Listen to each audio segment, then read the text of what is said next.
Linear versus nonlinear in differential equations. How do you tell the difference? In this video, I will work 5 examples which will hopefully teach you how to tell the difference between a nonlinear and a linear differential equation. Now, I believe it's important to note that linear has a different meaning than it does in algebra and differential equations. Linear in differential equations means that y is simple. It means that it's always to the first power, so it can't be squared, and it cannot be multiplied by another value of y. It also cannot be put inside of another function. So let's look at some examples.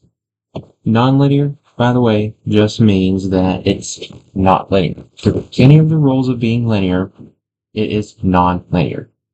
So our first example, we have 1 minus x squared times y prime equals x.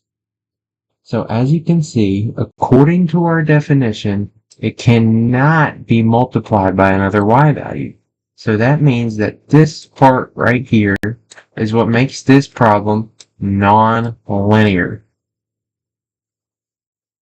In example 2, we have a bit of a longer problem. It looks quite complicated, but it is not. We're just telling if it's linear or nonlinear.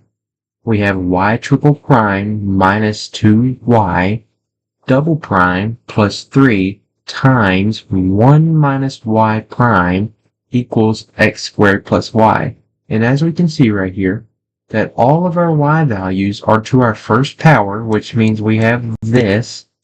This is a 1, y to the first power, and we don't have any y's multiplying by each other. We have y's adding, and we have a y multiplying by a number, but that is not a y. So that means that this problem right here is in fact linear.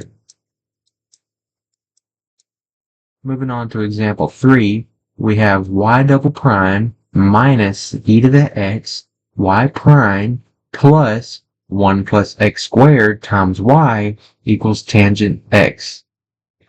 So again, we have all of our y's are to the first power. There's no y squared, there's no square roots of y, and all of our y's are being multiplied by things that are not y. So that means, again, that this one here is linear. In example 4, we have kind of a tricky problem. We have t to the 5th power times y double prime equals t divided by y.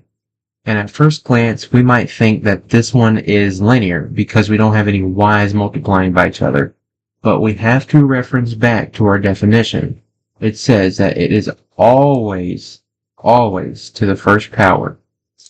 And if we look back here, we can write this t divided by y. We can write this as t times y to the negative 1, which is not y to the first power, which means that this one breaks the rules of being linear. This problem is non-linear. And for example 5, we have y double prime minus 1 divided by y equals 0. And again, we have this y in the bottom situation, because we can write this problem as negative y to the negative 1. This problem also breaks the rules of being linear, which means it is non-linear.